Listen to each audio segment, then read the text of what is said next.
This conference will now be recorded. And Caleb, you can go ahead and start. And go ahead. Oh, sorry. Go ahead, Larry. Good evening. I'd like to open the Harwich Board of Selectmen for March 26, 2020.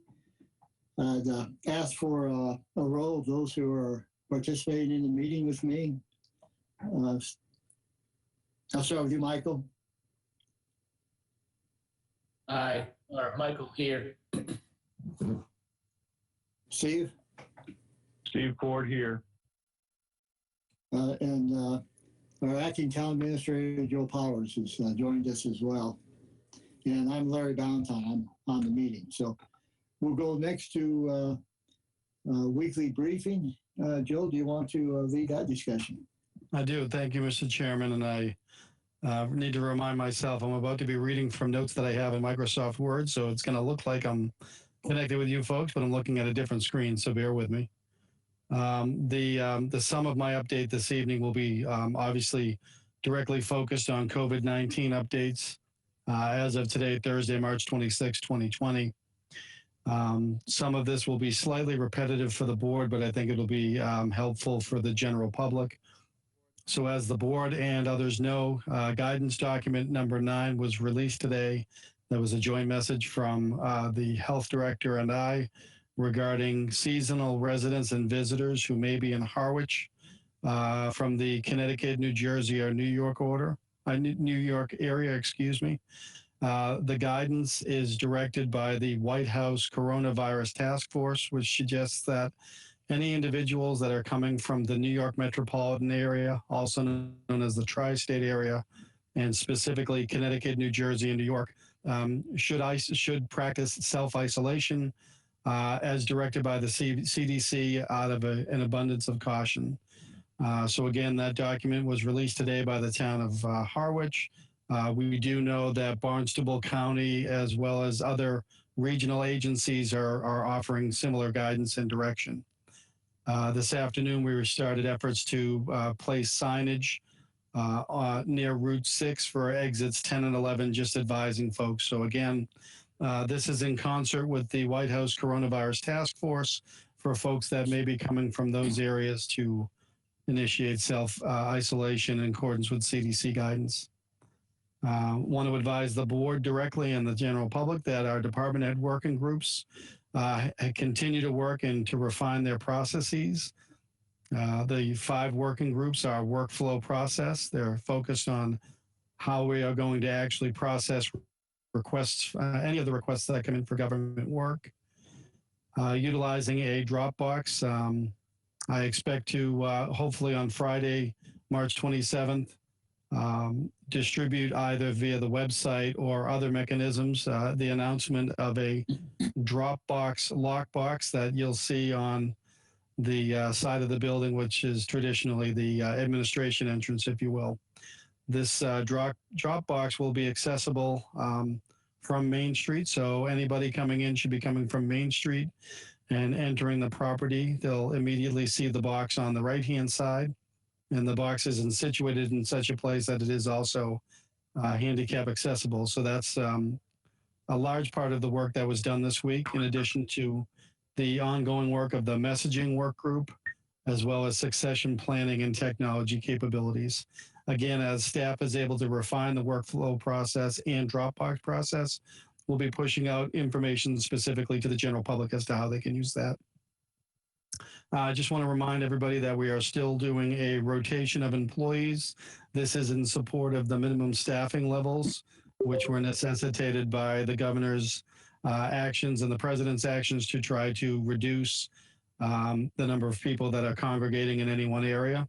So I think as time goes on, we're getting into a smoother workflow where employees are rotating between either remote work or physical location. And we're trying to have everybody on all staff, with the exception of public safety, doing that, rotating between remote work and physical location. That way, no one employee is burdened by being in a physical location, and everybody has a chance to work remotely. Mr. Chairman, as you know, we're going to talk this evening about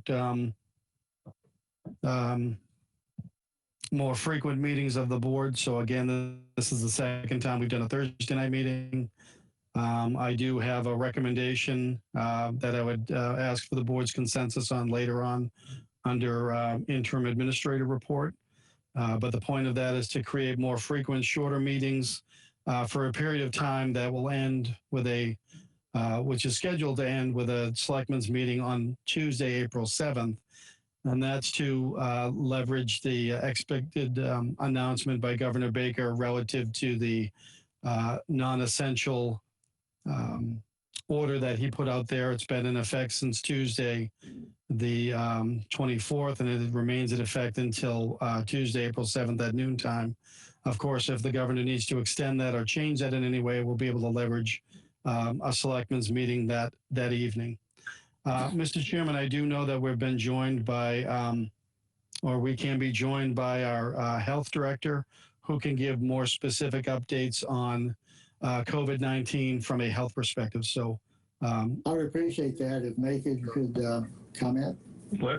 Larry, Steve Ford, if I could ask one quick question of Joe. Sure. Joe, I was contacted by a family from New Jersey today who owns a home in Harwich Board. They have been self-isolating for the last 2 weeks because of the work that where they worked. So they're done with their self-isolation. Actually, they're a few days beyond it. And they're thinking of coming to the Cape this weekend. Do they have to self-isolate here for another 2 weeks, or how should I advise them? Well, I hate to do this to Megan, but I think that's a question that we can rely on guidance from our health director. However, I would suggest that if they're still in that area, there is still potential exposure. But I don't want to be the sole decider on that. If Megan, if you're available to speak to that, and I can follow up as well. What a great lead in, Megan. Hi, everybody. I'm not camera ready, so I'm going to leave my camera on if you don't mind. Not camera ready? No, I wasn't expecting camera. So to answer your question, Steve, if they're coming from an area, even if they've self-isolated, if they go outside and they touch a doorknob or go into a convenience store or a gas station within that area, they've sort of recontaminated themselves. So they would still have to come back to their Harwich house and start all over again with their 2-week quarantine. Okay, thank you. I just needed to give them some advice. Sure, you can always call or text or email me if you have any other questions like that. It's a very common question, and we're hearing a lot of that. Megan, thank you very Megan, much. you have additional items you can add to what Joel said? The state updated their website with total number of cases. Massachusetts total confirmed cases is up to 2,417. And Barnstable County is up to 67. So yesterday our total was 51. The day before that it was 40. So as you can see, we're going upwards. And we expected that because we now have more testing. So more testing means more positives. But hopefully we've seen a very small decrease in the number going up every day. So hopefully we can see the curve flattening. Unfortunately, the statewide curve is still spiking straight up. So we're nowhere near the end of this, but hopefully this social distancing is making an impact and slowing it down. Do we have hotspots in the state, We do. relatively speaking? Yep, Middlesex County is a hotspot. They have the most cases. They kind of started with the most cases. They have 538 cases in Middlesex. Then going up to Suffolk County is 448. So that's surrounding the Boston area. And I think that has mostly to do with that Biogen conference that started the whole outbreak that we had. And then the contacts from those people moved outward and down Cape and across the state. And we have now in Harwich 6 confirmed cases. And they're within 5 different households, and not one of them is connected to each other. One is completely unknown of where this person got it, so we consider that community spread. And then the other 4 households are related to some kind of travel, one out of the country and the others within the country. So we do know where those came from, but it's the community spread that is really the problem, where we don't know where it's coming from, so we don't know how we can efficiently stop it. Your sense is we're collecting the relevant data though that help us in decisions going forward. Yes, absolutely. The more people we can test, the more we can find out where it is in the town or the state and the nation, and then we can do some more focused quarantines and isolations. Okay. Joel, just to comment on the Dropbox and the activities you're doing with that, that's a tough issue because we have, there's Megan's Board of Health, and we have Conservation, and other of our regulatory boards are trying desperately to find a way to help people who are trying to do work, permits and regulations, and it's tough. As Megan will test, sometimes we have plans that are too large to do by remote control. But I do appreciate your effort and the department staff trying to do as much as they can to keep people working. It's a tough process. I agree, Mr. Chairman. I will tell you that I think, well, I know that the groups have done a great job on all of their working group topics. I think we do have a good process in place. I think we just, we're waiting on a few tweaks before we roll that out, but they have been initiating that. Again, anyone that's on Main Street, if you come into Town Hall from Main Street, you'll see it. Like I said, it looks eerily similar to what used to be a trash compactor, solar powered at our beaches, but I can assure folks it is no longer that. And I think it certainly has greater capacity, and we're expecting it to be able to accept plans as well, so we can get back into the routine processing of that. So we're hopeful. Thank you, Joe. Any other questions for Joe? We'll move then to public comments, and I think, Joe, correct me if I'm wrong, but we want to turn this back to Scott at this moment. Have that be towards the end of the meeting. Looking to Scott for confirmation of that. I thought we'd do it at the end of the meeting, Joe. Yeah. So, Mr. Chairman, what you'll see on the March 30th is that how. Joe, I can't hear you. Did you mute yourself? I did, and I'm not sorry. Thank you, Mr. Chairman. We were expecting that to come out as part of the discussion towards the end of the meeting. It's a different connection system, so that it doesn't overtax the GoToMeeting that you folks are using right now. And if you'll see going forward that the March 30th and future agendas will have the process directly in the agenda. So anyone that's looking to call in, Scott has the instructions there, and we'll be able to start that at the conclusion of the business items before we get into the reports of TA and board. So I understand we're going to wait to call in at the end of the meeting, and you want to hold off. And your thought is that people will have enough directions on the agenda meeting to do that, and our discussion's timing, or do you want to restate what the process is? Scott, do you want to just give an overview before we get into that? Well, sure. The instructions for submitting a request to join the public comment are at the top of the agenda here. It's sending an email to that tech@harwichfire.com. Forgive me for the address there. It's a temporary address. And if you submit an email to that with just your name and a request to speak, you'll sort of get in a queue, and I'll offer the microphone to those individuals in that order. Thank you, Scott. I appreciate your effort. That does allow people to participate, and we'll improve this as we go forward in more immediate, better timing probably. We're going to talk about construction later on, right, Joe? So we'll skip that for now. That's correct. going next, we have nothing on, well, public comment. I guess we don't have any right now till possibly the end. Nothing on the consent agenda. New business. Joel, this is relatively straightforward. I'll turn it over to you. Thank you, Mr. Chairman. These are relatively routine items that staff has presented for the board. As you can see, I believe there are 9 what I would call standard items, 8 of which are seasonal, one-day liquor licenses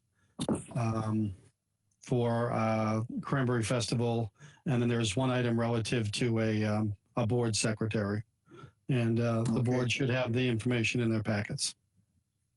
Thank you, Jill. Would anyone care to make a motion on move on item A? I don't think we have to do all the subcategories separately. Larry, I don't mind doing them all if you want. Please. Okay. Ed's not on, is he? No. Normally you get. I have a question to ask, but I'll ask it at the end. Okay. Hey, Michael, this is Scott. Forgive me. I did just get a message that Ed needs the meeting info, so I've just forwarded that to him, and he may be joining us shortly. Okay, thank you, Scott. I'll start with the motion. So I move that we vote to approve a 1-day wine and malt license for the Harwich Cranberry Festival Summer Night in the Courtyard Series event to be held at the Harwich Cultural Center Courtyard. Or the auditorium for rain. And I'm going to list the dates. We're going to approve that for July 9th, 2020, July 16, 2020, July 23rd, 2020, July 30, 2020, August 6th, 2020, August 13th, 2020, and August 20, 2020. Is there a second? I'll second that. Well, the 3 of us. I'll ask for a discussion, but I'll ask for a vote. The only concern, Larry, the only concern I have, and I believe Ed answered it last week, and if he doesn't get on and we have to bring this back, I'm sure we can bring it back, but I'd like to make sure that the Cranberry Festival Committee is taking care of all the cleanup, setup, and that this isn't really a town that Carolyn's not going to be required to be there or to clean up. I want to make sure it's not a town expense because I do believe we waived the permit fee on this as well. We have in the past, and I'm sure we have this. We can either vote on it now. You could possibly even include that in the motion. That it's contingent on the Cranberry Valley Cranberry Festival. Yeah, I'll add that into my motion that this is contingent on the Cranberry Festival staff taking care of all the setup and cleanup and any cost to the town. Okay. Steve, will you second that? Second. Is Ed on now? I can't, he hasn't shown up on my. He has not arrived yet. I think Scott might be walking him through the process right now. All in favor? Aye. Well, excuse me, roll call. Michael? yes. Steve? Yes. And I'm a yes, Joe. So it's 3-0 right now, unanimous. Okay. Next item is B. Okay. I'm going to vote to approve a 1-day wine and malt license for the Harwich Cranberry Festival event to be held at the Harwich Community Center, September 19th, 2020. And with the consideration that, or contingent on the Cranberry Harvest Festival Committee to take care of all costs, setup, and cleanup. Second. Second. All in favor? People. I got to do each. Michael, I'm sorry. I keep forgetting to do that. I'm an aye. Steve? Yes. And I'm an aye, Joel. So 3-0. Next item C is basically the same motion for a different date. Vote to approve a 1-day wine and malt license for Harwich Cranberry Festival event to be held at the Harwich Community Center, September 20, 2020, with the same contingency. I second Steve Ford. Assuming there's no discussion on this, take a roll call vote. Michael, Aye. Steve, Aye. and I'm an aye. So 3-0. If I could just ask for, sorry, let me get out of the agenda for a minute. If I could just ask for, I think at some point it'd be nice if the Harwich Cranberry Festival presented to the board what they weigh in scholarships and where the money goes from all these fundraisers. The town is gracious with their space, and certainly I appreciate the Cranberry Harvest Festival and everything that they do, but it would be nice to show the financial statement on it, where the money goes, what's brought in, and show the townspeople kind of the use of the space and what we're giving away the permit fees for. I agree, Michael. That's a good point, because we know anecdotally, some of it goes to scholarships, but we don't know some more details that would show them off, basically, or at least better understand what all they're doing. Joe, we can go back on that and ask for the information. I have that in my notes now, Mr. Chairman. Thank you. Thank you, Joe. And D? I'm going to read a motion on that, Larry. I'm going to vote to accept the recommendation of the CPC Chairman, David Nixon, to increase the CPC's Board Secretary hourly rate $2.04 an hour. Hourly rate will now be $22.05. Administration funds from CPC account will pay for this, not the, well, I guess the taxpayers do pay for it, but it is coming out of CPC funds. Right. I'll second it, Steve Ford. Thank you, Michael. Larry, go ahead, Michael. I just wanted to point out that this person's been the board secretary for CPC for a long time, and I believe Dave Nixon told me that it was roughly 8 years since the raise has been given.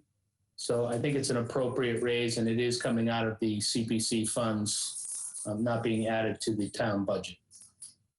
I appreciate that, because when I first saw it, quite frankly, my inclination was to pull from the agenda, because we all know we're going through some budget, the expense problems with the economy we're in now. But I got the same information you did, Michael. It's long-term with no increase at all. You know, it's coming out of CPC, so it is funds, but it's not directly out of our tax, directly to us. So I'm in favor of it. If I could too. Ed, did you have a, thank you, too. Ed, for joining. If I could too, Larry, David did reach out. I think he reached out to everyone, but he certainly contacted me and laid out the scenario that Michael described. And I think it's I think it's the right thing to do here. Okay. Ed, we're on item D on the agenda. Do you have a comment on that? You have to unmute your system. That's the community preservation. Yep. Exactly. No, if a increase is warranted, I think we ought to move ahead with it. And from the information I've received, it seems to be. And Mr. Chairman, I'd just like to add, if I could. Mr. Chairman, I'd just like to add, if I could, that as you can see from the memo in the packet, this is a matter that interim Assistant Town Administrator Bob Lawton was working on with Chairman Nixon for quite some time. And I concur with Bob's recommendation. This is the appropriate way in which the town should proceed. So we would seek their unanimous support, please. Okay. We have a motion and a second. I'll take a roll call. Steve? Aye. Ed? Aye. Michael? Aye. There's obviously a pause between our signals when I ask something, so we'll have to learn to live with that. Pass unanimously. Before we move on to old business, Michael, now the Ed has joined us. We took the vote. We just want to express your contingency on the Cranberry Festival evenings. Sure. Ed, before you get on, the three selectmen that were on, Steve and myself and Larry voted 3 3-0 to support all of the events for the Cranberry Festival. The only contingency I put on when I made the motion was that the setup costs, the takedown cost, and the cleanup were all on the Cranberry Harvest Committee and not the town. I know we generally waive the permit fees for this, so I want to make sure that there is no cost to the town. And then the second thing I asked for in the end was, at some point, it'd be nice to get a presentation from the Cranberry Harvest Committee, i.e. you, because you seem to do a lot of it, of what the money goes to, so that we can show the taxpayers that all the waiving of fees that we do and all the use of the town property, other than the people that enjoy the event, as I do, but we can show them, where the money's going to go. No problem. We can do that. And, we pay, the field rental fees to the park department or the rec department, and pay detail costs for police and fire for all the events we hold. And have been responsible for all the setup and cleanup. The only thing that the Public Works does is the Friday before the Cranberry Festival is they drop off the various barricades around town that the police department has asked for traffic control. And we have in the past paid the detail costs for that, but in recent years, we haven't received a bill from that, but we're happy to include that. Okay, thank you, Ed. Thank you. Moving on, we don't have any contracts to discuss tonight, so it's old business. And Joe, I'm going to turn this discussion to you. Thank you, Mr. Chairman. I also want to advise you that Lieutenant Tilsley is aware that Paul Fox has accessed the meeting, and with the board's permission, he could be added to the queue. He is not presently in the meeting, but I did want to make the board aware that he is dialed in. I'm not aware if CDM Smith or Robert B. Hour or others would be dialing in, but I do have an update for the board and a recommendation based on conversations with staff and vendors today, if the board's willing to hear that, or if you wanted to open it up. I would like to hear your comments first, Joe. Yeah. Sure. Thank you. So the discussion centered on phase 2, contract 1 and contract 2. I know this agenda item is getting specifically to contract 1. I will have a separate update on requests from the contractor on a contract 2. So we focused our discussion on the work at Route 137, heading in a northerly direction to Pleasant Bay Road. And quite simply, staff and contractors, that would be CDM Smith and Weston and Sampson, as well as our town engineer and our wastewater superintendent. We don't see the need to proceed with the night work. Reading that memo dated March 9th seems like a lifetime ago and a completely different set of circumstances. So given the vast number of closures to businesses that would have been considered non-essential, we feel that we can leverage the standard contract language, which would call for regular business hours. I would put that out there as 7 a.m. to 4 p.m. because that's what the contract says. Obviously, if the board wants to discuss extending that to a certain time, we can do that. But it would call for regular business and call for travel to be, for that area to still have travel lanes open wherever possible. But all parties today felt that that was the most prudent and economical way to proceed, understanding that there's been a significant drop in traffic and also a significant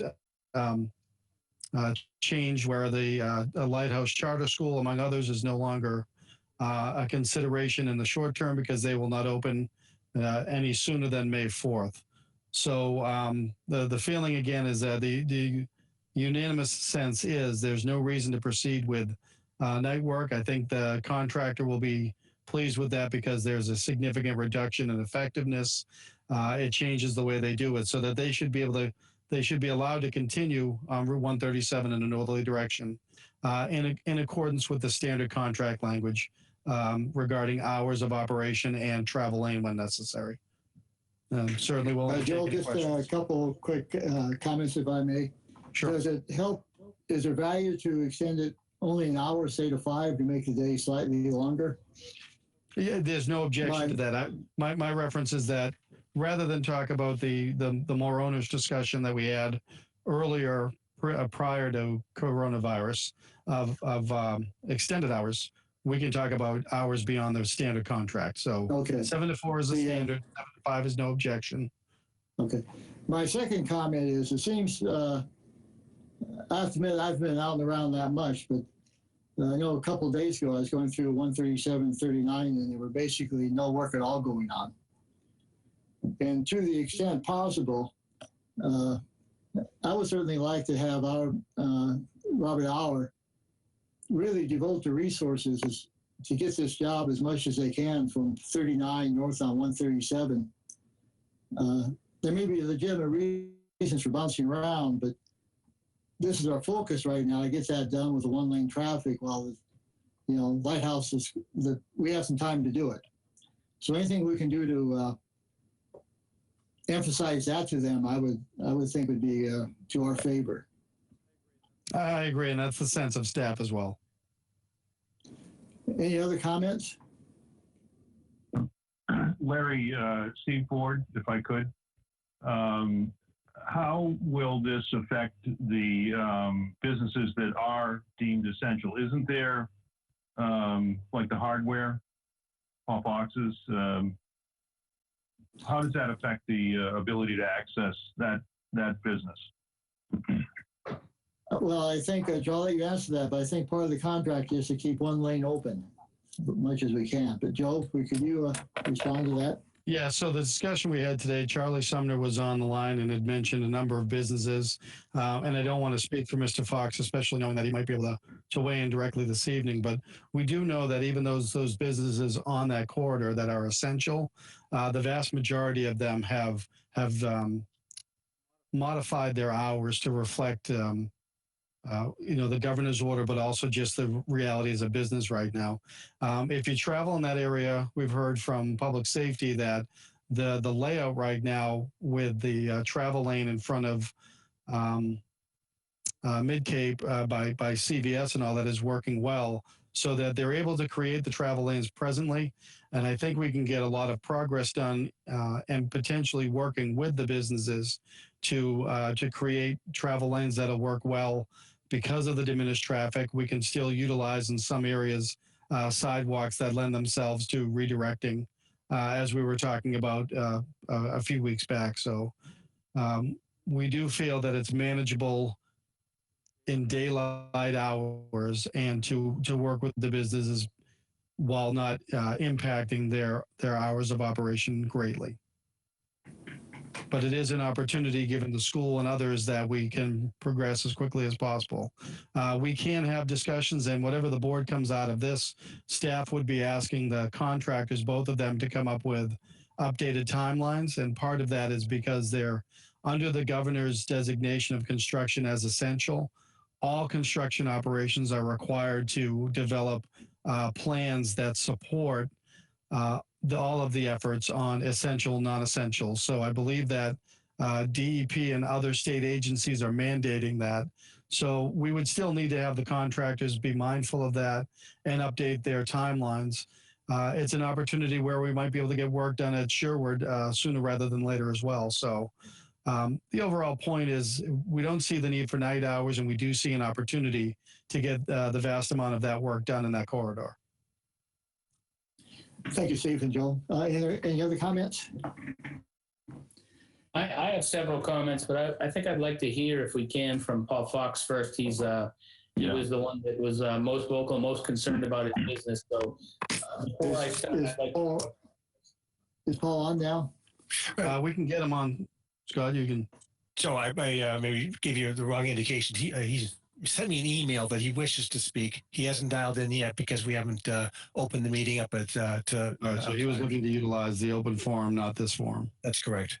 Okay, I'll say some of my. I guess I'll save some of my comments for after he speaks. But I did take some time and walk around out there, talk to some of the workers. I also talked to the contractor. And when we talk about night hours, Joe, I'm not sure what we were talking about before and what the costs were, but I got the sense from the contractor that they are interested in working later hours, not necessarily what we were describing as night hours, but maybe 7 to 7. We did even talk a little bit about the amount that would be charged to the town, which I think would probably be additional details. But the number that was thrown at me, Joe, was roughly $3,000 a day. But they also felt like if they worked from 7 to 7, that we would save at least a week on the other side of that, which would basically, the outcome would be that we wouldn't be spending any more money. But felt like if they could work later hours, or were granted by the board later hours, that they could get through that section a lot quicker. What's your sense on that? And I guess what would be the board's sense on that?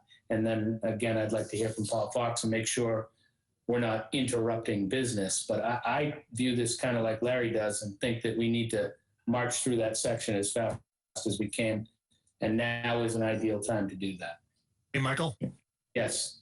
Forgive me. I do see we did have a caller just join. It might be Mr. Fox. If it is, Mr. Fox, *6 will unmute. Mute.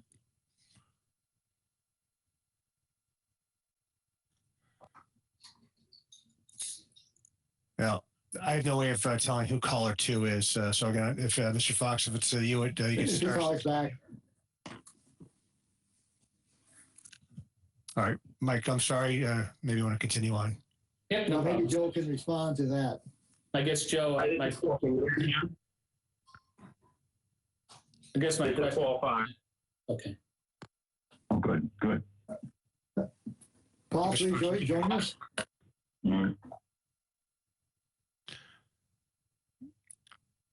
Mr. Fox, can you hear us? Absolutely. Yeah, I just, can you guys hear me okay? Yes. We can, Paul. Okay, good. I just, just wanted to just give an update on what we've been doing. We've gone to curbside pickup and have remained quite busy still. This is an ever-changing time, obviously, and it's a fluid time, so we're going to move with it as need to. And I just wanted to say any changes on my part in terms of my any operational changes that are certainly in favor of Robert BR, I will definitely make sure that's communicated with them. But it is still, my plan is to do what works, for the community.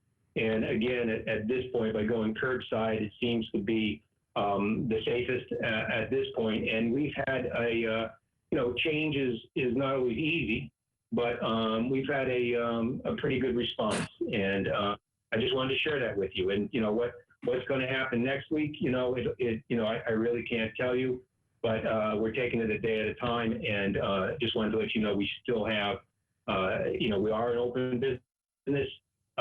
We still are getting a real decent amount of traffic at this point. That's it. Thank you, That's good Paul. to hear. Did you hear, were you able to hear Michael's question? Yeah, I was kind of dialing in at that time and it came in and out, but I believe he talked about sort of extending the hours of work. Hours from 7 to 7 to get through it a little quicker. What's your view on that? Does that? I don't have any problem with that. Right now, what we've done is we're normally 7:30 to 5. We're actually 7:30 to 4 now with curbside. That 1 hour just gives us a little bit more time to regroup.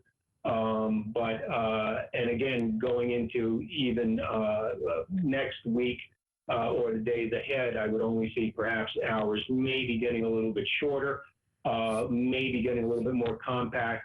And again, any detail that I could give that I think is beneficial to Robert R., I will certainly share that along. But, today was one of our first days, if you will, doing the curbside. And even though it was a little clumsy, I think, the customers will get used to it, and I think it could work. So. Okay.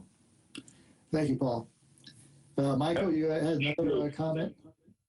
Yeah, first I'd like to thank, if Paul's still on, and if he's not, I would like to thank Paul for his patience with us and for his willingness to work with Robert B. Hour and the rest of us to get this work done and get out of there. Yeah. So thank you, Paul.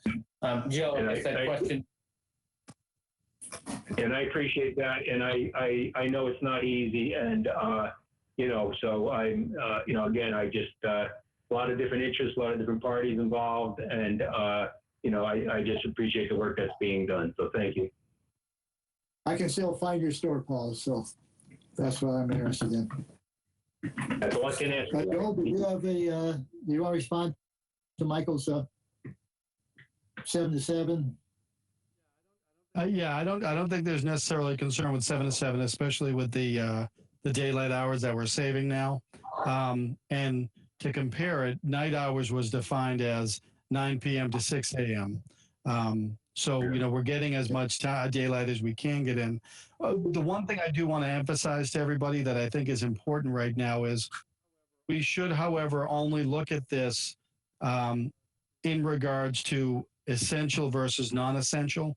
So what I'm suggesting is that whatever we come to, that meeting on April 7th may be another checkpoint where if the governor has been able to ease up on non-essential and essential, we might be able to reassess the situation. If he makes no change to the non-essential essential, we'll have a better understanding of how much more time we have. So I didn't want anyone to think that whatever decision the board comes to tonight, or that can be put into effect for the week of the 30th, you know, as Paul sort of mentioned, we have to look at this as a short period of decision making, and that's part of the reason why we're going to have. Sorry. We know it's a very fluid situation. Yeah. I just didn't want anyone to think that we were thinking broader long term. The effort is absolutely to leverage the hours that we can to make as much progress as we can, but also use the extra board meetings to potentially do check-ins or redirects if we have to. Yeah. Michael, to go back to it, 7 to 7 wouldn't be a problem, and 9 p.m. to 6 a.m. was considered night hours. I'm sure if I answered or missed anything else. No, I think you covered it. Larry, if I can ask one more question. Please, go ahead. So I believe the ask tonight, at least from the contractor, is to approve Robert B. Hour's traffic plan, because without an approval from the board on the traffic plan, I believe it's their understanding that they can't move forward. Yeah, I can respond to that, Mr. Chairman, if you want. I do. Yeah, I would disagree with that assertion by the contractor if that's what they're saying, because I think what the purpose of this discussion is for the town to be able to convey as owner through contractors and engineers that we'd be looking for them to operate standard operations under the contract, operating 7 to 4 with an acknowledgement that the town's willing to go to 7 p.m.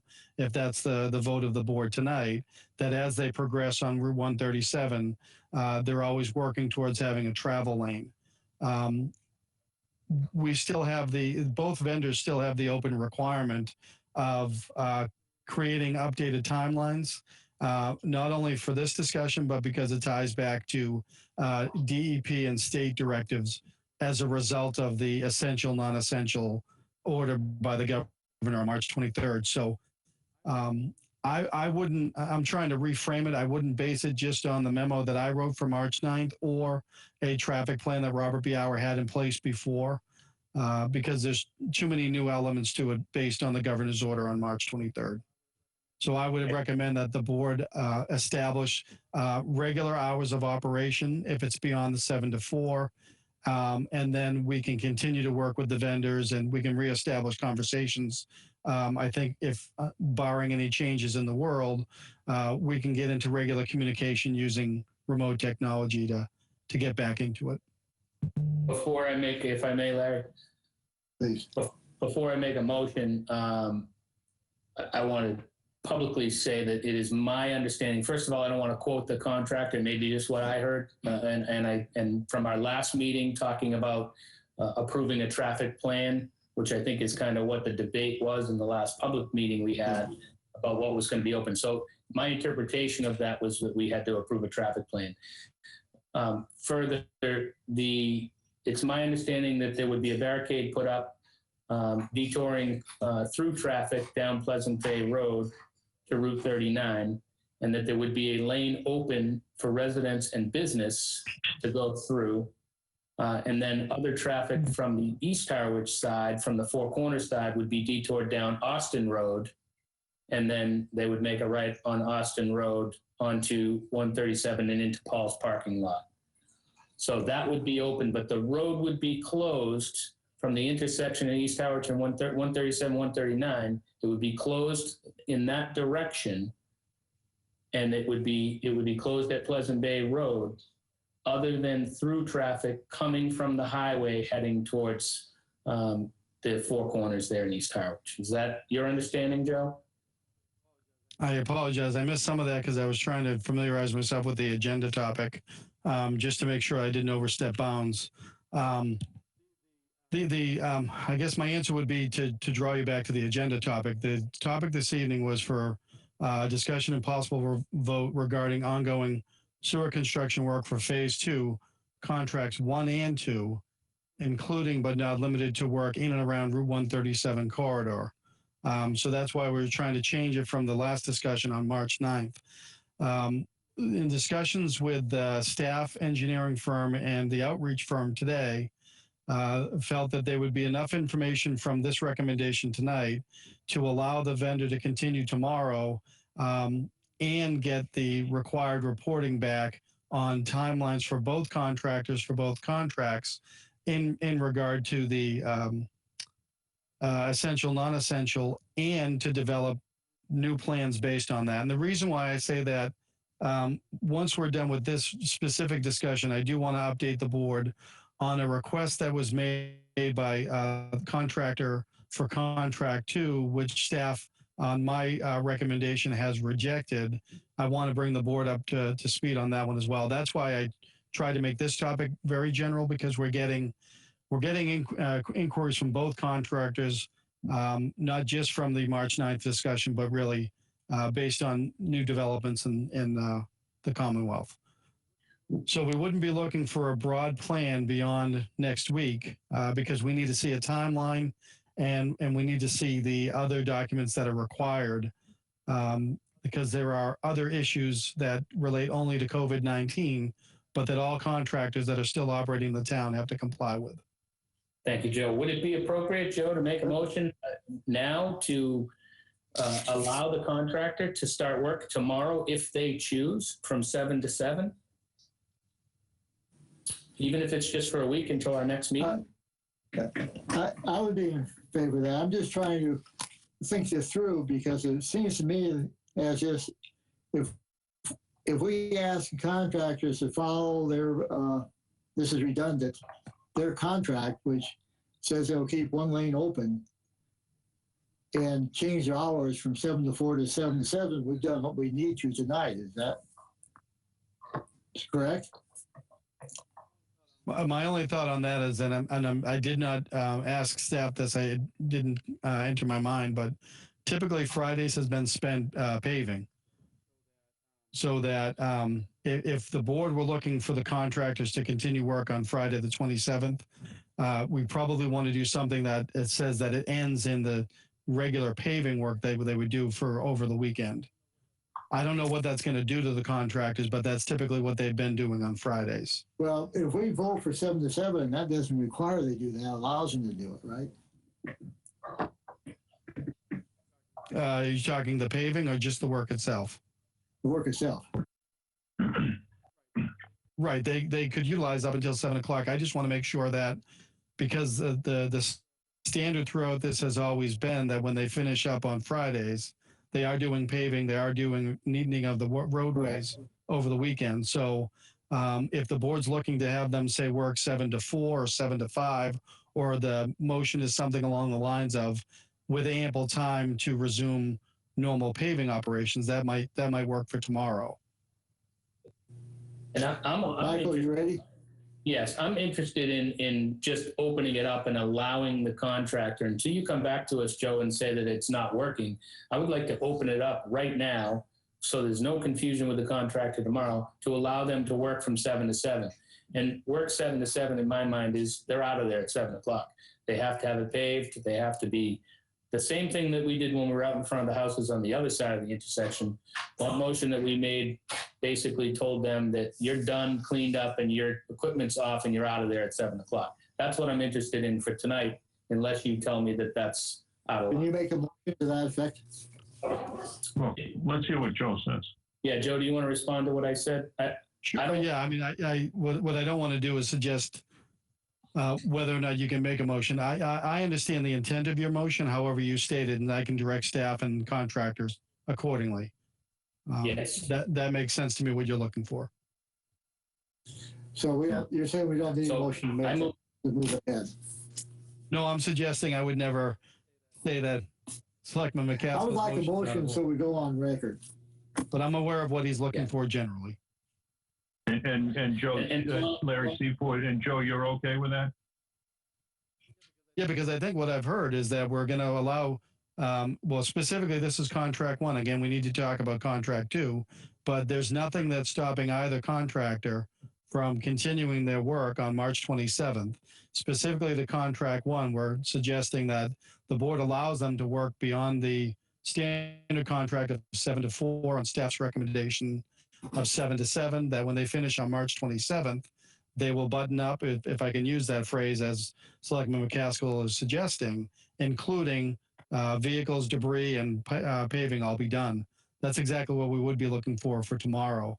What I'm also suggesting, and this might get to Selectman Ford's question, the town is also mindful, as are the contractors, that there's additional information that has to come out sooner rather than later based on DEP and state requirements relative to the governor's order on March 23rd. So we'd be looking for that follow-up as well. So there's no reason why they couldn't do the work that's suggested by Selectman McCaskill for March 27th and have a direction for the week of March 30th. The town still would be looking for updated timelines from both of the contractors because of the impacts of COVID-19, because they all now have to address that they're taking social distancing measures and everything else, that none of what the governor said exempts anybody from the good hygiene and social distancing. So we need that information anyway going forward. So I have no objection to what Selectman McCaskill is suggesting for Friday. I think there can be concurrent motions that address the short term after Friday. And there's still more we're going to have to come back with. So we'd be looking for timelines, updated timelines. We'd be looking for all the requisite reports and information that the state's requiring. And we would expect that they continue the dialogues with the engineering firms and staff. Are you set then, Steve? Yeah, no, I'm good with that. Michael? I move that we approve contract one time extension from 7 to 7. Second. I'll stop there, and then discussion, I'll say the rest. Okay. And then seconded. If I may, that's effective March 27th. Effective March 27th. Thank you. And then, as far as discussion goes, Joe, I would just say that echo what you just said and make it clear that the board expects the contractor to follow the lead of the town administrator and provide all of the material that you just mentioned. Thank you. I appreciate that. Yeah, thank you, Michael. Any other discussion? If not, I'll call roll call. Ed? Aye. Michael? Aye. Steve? Aye.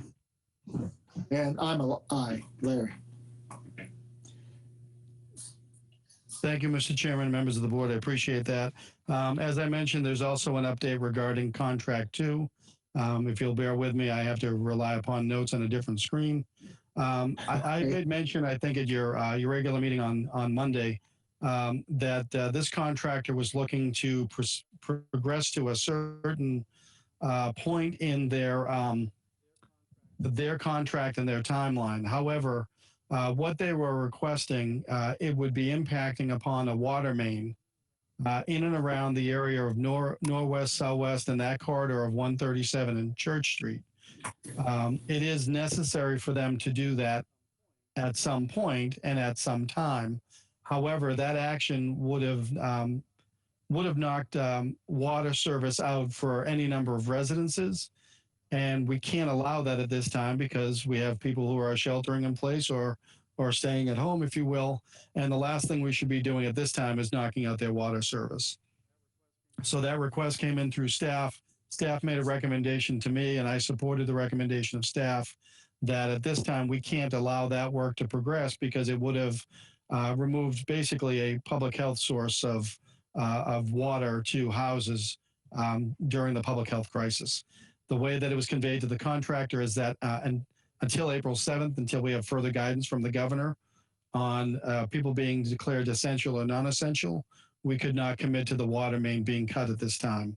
It just would expose too many houses to too great a potential of not having water, and it's no longer easy to go out and get water. So that's the sort of thing that we're coming up with now, where COVID-19 is now bumping up against construction projects. So again, I wanted the board to be aware of that. There is an appeal process, so it is possible that the contractor could seek the appeal, but at this time, I think it's a prudent step to ask them to hold off on that part of their project because of the significant negative effect on the residents in that area. Thank you, Joe. Any questions or comments? I don't think you had a choice, Joe, so you were going. Michael? I just wanted to thank Joe for that and staff and everyone involved. I think that's a smart decision and something that we should be doing for our taxpayers, especially now. Agreed. Any other? Joe, another case for you on the firing line, but you have our support. Thank you. I appreciate that. And I'll share that with staff because, you know, they're of the same mind and they were very concerned about our residents, obviously, especially in this time now more than ever. So I'll redirect that praise to the appropriate people, but thank you for the support. I know they'll appreciate it as much as I do. Thank you. That discussion's closed. We'll move to the town administrator's report. So, Mr. Chairman, members of the board, again, I'm flying blind because I'm reading a Word doc, so I know you can see me, but I can't see you. I just wanted to remind the board that you have a meeting scheduled for Monday, March 30th at 6:30. Again, that would be continuing to be a remote participation meeting, and I know that we're going to have a more refined process for public participation, and I just want to remind the board that you will want to open this meeting up to that public participation in a moment.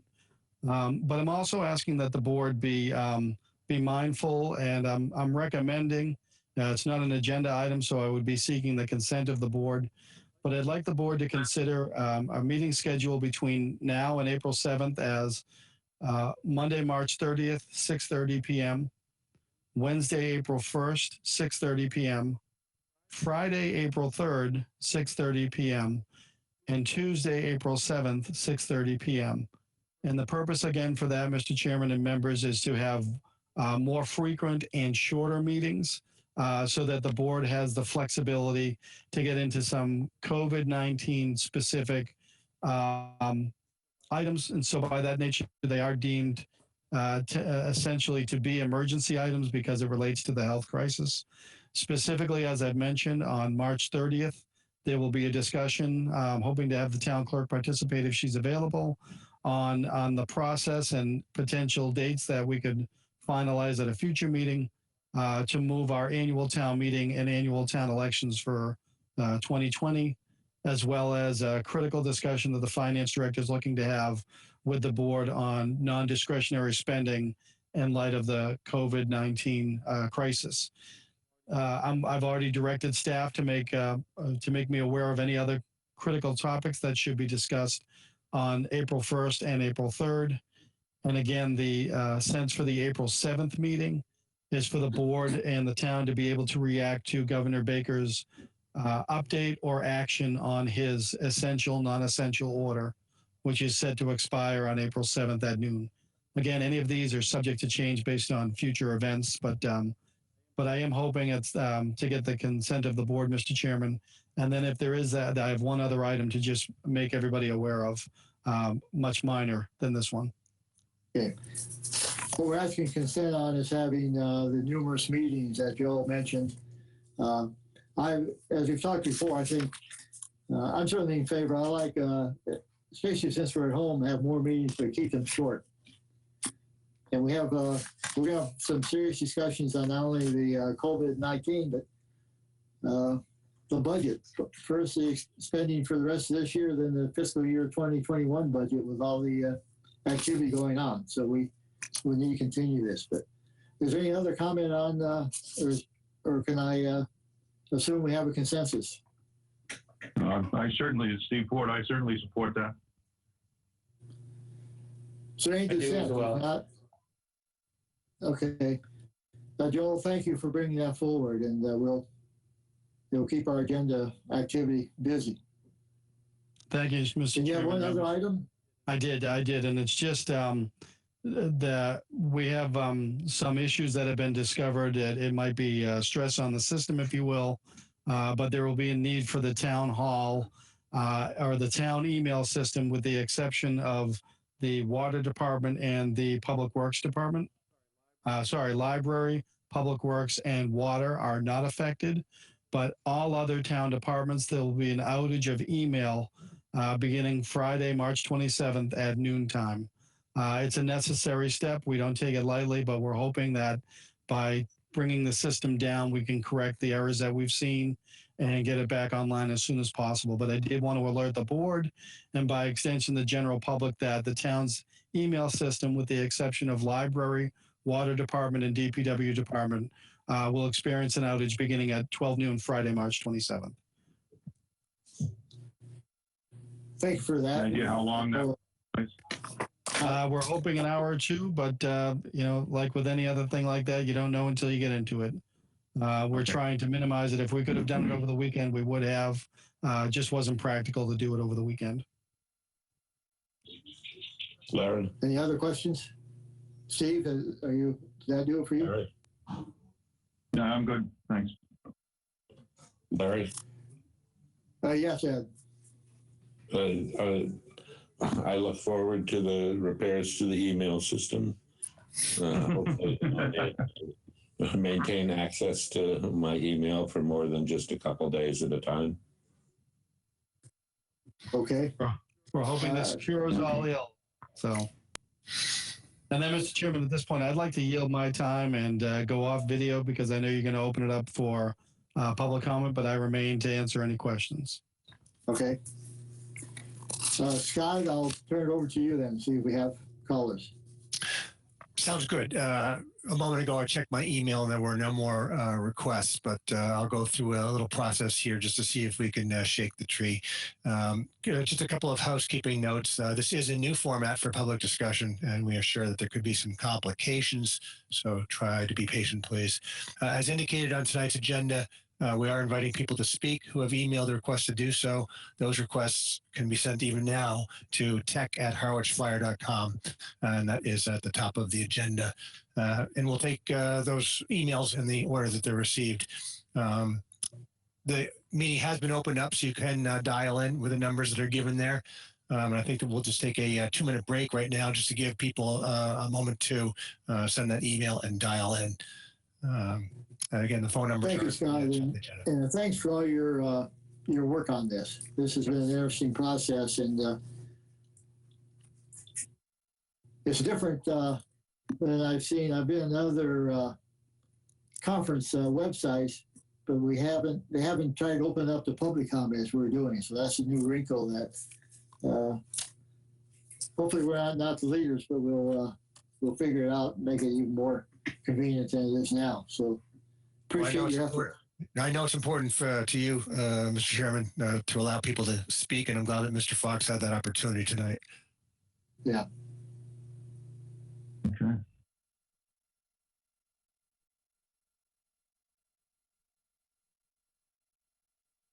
Maybe next week I'll have some music to play during the 2-minute break. I would sing. That would scare everyone away. Mr. Chairman, I will just add that if for some reason we get emails after the fact, we'll make sure that staff either responds and makes the board aware or any other actions. So if we do get some after the meeting concludes, we'll take care of them. Thank you for that, Joe. I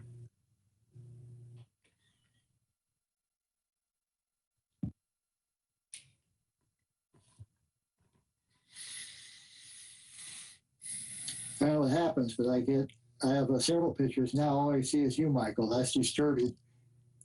Let me unmute. I was thinking the same thing, Larry.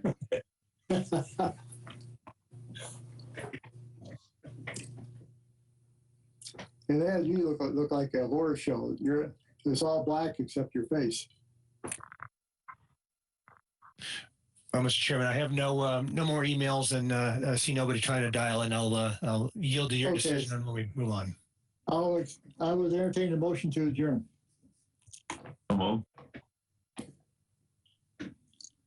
Second. I'll take a roll to officially, pardon? Larry? Yes, Are you going to do a selectman report? I'm sorry. I'll do a selectmen's report. Got ahead of myself. Michael? I'll keep it very brief. All board members received emails today, or at least those of us who have their emails working, but it was directed towards the barricades going in at Red River Beach and the piping plovers. And I just wanted to point it out to the public while we're on camera that has nothing to do with us. That is a mandate, and that is a federally protected bird. And we really don't have a say, but I will send the emails to Amy Usowski in Conservation, and maybe she could reply to them. Yeah, thank you. That's all I have. All right, thank you. You're right. It's not our control. Ed? Nope. Steve? Nothing, thanks. I have nothing. Just stay safe, and we'll follow all the flu rules. And at this point, then, I'd ask for a motion to adjourn. So moved. Second. Second? I'll take a roll, so we're officially closed. Ed? Aye. Michael? Aye. Steve? Aye. And I'm an aye. And Joel and Scott, thank you very much. Thank you, folks. Thanks, everybody. Good night now. This conference